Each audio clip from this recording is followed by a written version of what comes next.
வணக்கம். செல்வகுமாரின் முக்கடல் காற்று பற்றிய அறிவிப்பும் இலங்கைக்கான வானிலை ஆய்வறிக்கையும் அதோடு கணவாய் பகுதிகளில் இருக்கக்கூடிய வானிலை காற்று பற்றிய அறிவிப்போம். அதிகாரப்பூர்வ முக்கடல் காற்று பற்றிய அறிவிப்பிற்கு இந்திய வானிலை ஆராய்ச்சித்துறை அறிக்கையை பார்க்கவும். 2025 ஜூன் 10 செவ்வாய்க்கிழமை அதிகாலை நிலவர ஆய்வறிக்கை. ஜூன் 10 அதிகாலை நேரத்தில் பார்த்தீங்கன்னா காற்று எப்படி இருக்குன்னு பார்த்தீங்கன்னா, மன்னார் வளைகுடாவில் வலுவாக 45 கிலோமீட்டர் வேகத்தில் பயணித்து கொண்டிருக்கு. அரபிக்கடலிலே வடமேற்கிலிருந்து வந்து கேரளாவின் தெற்கு பகுதியை தொட்டுக்கொண்டு குமரி முனையை தொட்டுக்கொண்டு மன்னார் வளைகுடாவிலே வலுவாக பயணிக்கக்கூடிய காற்று இலங்கையின் சுற்றுவட்டார பகுதிகளில் வலுவாக இருக்கிறது. இன்று 10ஆம் தேதி இந்த அதிகாலை காற்று கண்டிப்பாக மாலை குமரி முனை மற்றும் மன்னார் வளைகுடா பகுதிகளில் 65 கிலோமீட்டர் வேகத்தில் இருக்கும். குமரி முனையில் விவேகானந்தர் பாறை திருவள்ளுவர் பாறைக்கு படகு போக்குவரத்திற்கு இடையூறு கொடுக்கும் விதமாக இந்த காற்று இன்றிலிருந்து இருக்கும். இந்த காற்று குமரி முனையிலிருந்து தலைமன்னார் புத்தளம் கொழும்பு வரை கிழக்கு நோக்கி பயணித்து தமிழ்நாட்டின் கரையோரத்தை நோக்கி மாலை நேரத்திலையும் அது பயணிக்கும் என்பதனால ஒட்டுமொத்த மன்னார் வளைகுடா மற்றும் பாக்ஜல சிந்தி பகுதியில் மீன்பிடித்தலை தவிர்த்திடுங்கள். கண்டிப்பாக மன்னார் வளைகுடா மீன்பிடித்தலை தவிர்க்க வேண்டும். ராமேஸ்வரத்திற்கு தெற்கே குமரிக்கடல் வரைக்கும் மன்னார் வளைகுடாவில் மீன்பிடிக்க வேண்டாம். தமிழ்நாட்டின் கரையோரத்திலையும் விசைப்படகுக்கு எந்த, அதாவது வடகடலோரத்திற்கு விசைப்படகுக்கு இன்றைக்கு எந்த அச்சுறுத்தல் இல்லாவிட்டாலும் எடை குறைந்த படகுக்கு 27 கிலோமீட்டருக்கு மேல் வேகம் கொண்ட காற்று வடகடலோரத்தில் இருக்கும். இன்று விட நாளை 11ஆம் தேதி காற்றின் வேகம் குமரிக்கடல் மன்னார் வளைகுடாவில் கூடி 12ஆம் தேதி ஒட்டுமொத்த தமிழ்நாட்டின் கடலோரத்திலும் அரபிக் கடலோரத்திலும் குமரிக்கடலிலும் கண்டிப்பாக வலுவான காற்று இருக்கும்.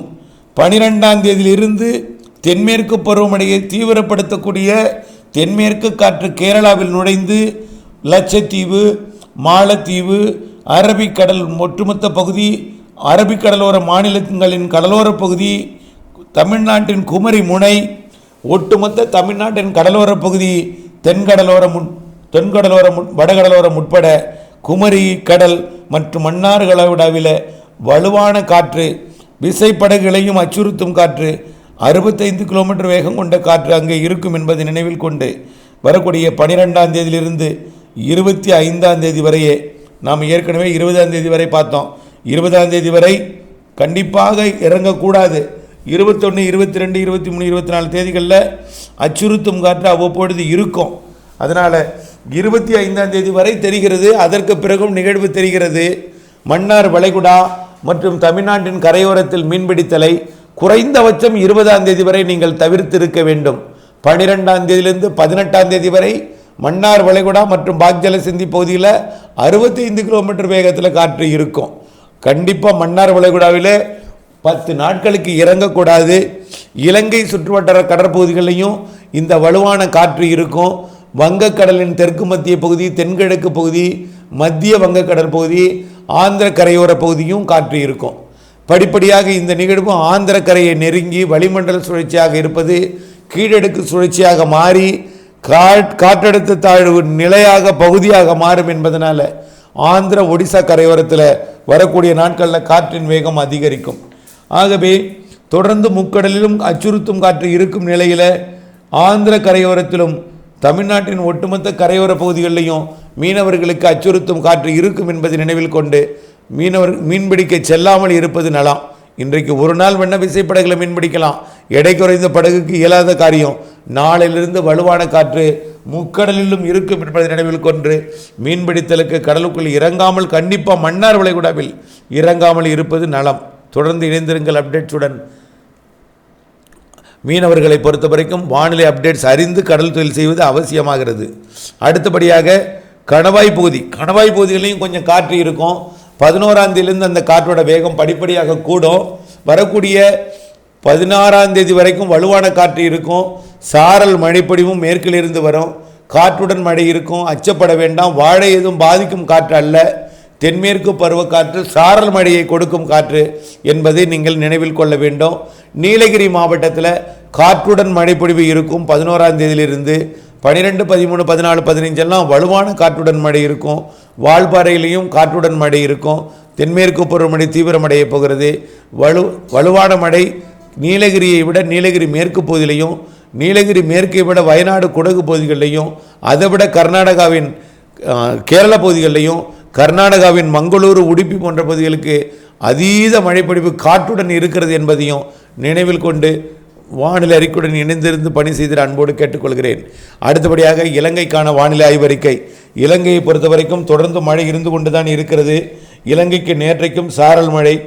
இந்த மழைப்பொழிவு தொடர்ந்து எல்லா நாளும் இலங்கைக்கு இருக்கும். இன்றைக்கும் மாலை இரவு மழைப்பொழிவு இலங்கைக்கு இருக்கிறது. முதல்ல இலங்கையோட தென்மேற்கு பகுதிகளில் தினசரி மழை கொடுத்து கொண்டிருக்கிற நிலையில் வடக்கு கிழக்கு மாகாணங்களுக்கும் தமிழ்நாட்டின் டெல்டா மாவட்ட மழை வரும் என்று எதிர்பார்க்கப்படுகிறது. இலங்கையோட மேற்கு கரையில் தொடங்கி கிழக்கு கரை வரைக்கும் மழை வாய்ப்பு படிப்படியாக அதிகரிக்கும். தற்பொழுது இலங்கையோட தென்மேற்கு மற்றும் தெற்கு மலை தென்மேற்கு பகுதியில் இருக்கக்கூடிய மலைப்பகுதிகளில் நல்ல மழை கொடுத்து வருகிற நிலையில், சாரல் மழைப்பொழிவு கொடுத்து வருகிற நிலையில் நாளையிலிருந்து மழைப்பொழிவு பரவலாகும். நாளை 11ஆம் தேதி நல்ல மழை இலங்கையில் இருக்கிறது. இப்படி 12, 13, 14 கொடுக்கும் மழை தென்மேற்கு பருவமழையாக வலுவான மழைப்பொழிவாக இலங்கைக்கு கொடுக்க இருக்கிறது. 12, 13, 14 இலங்கைக்கின் தென்மேற்கு தெற்கு மேற்கு பகுதியில் சாரல் மழை, மிதமான மழை, சற்று கனமழை என்று ஆங்காங்கே இருக்கும். பொதுவாக தென்மேற்கு பருவமழை இலங்கையோட தென்மேற்கு பகுதியில் மட்டும்தான் பொழியும். புத்தளம் போன்ற பகுதிகளில் சரியாக தென்மேற்கு பருவமழை கடந்த காலங்களில் பொழிந்ததில்லை.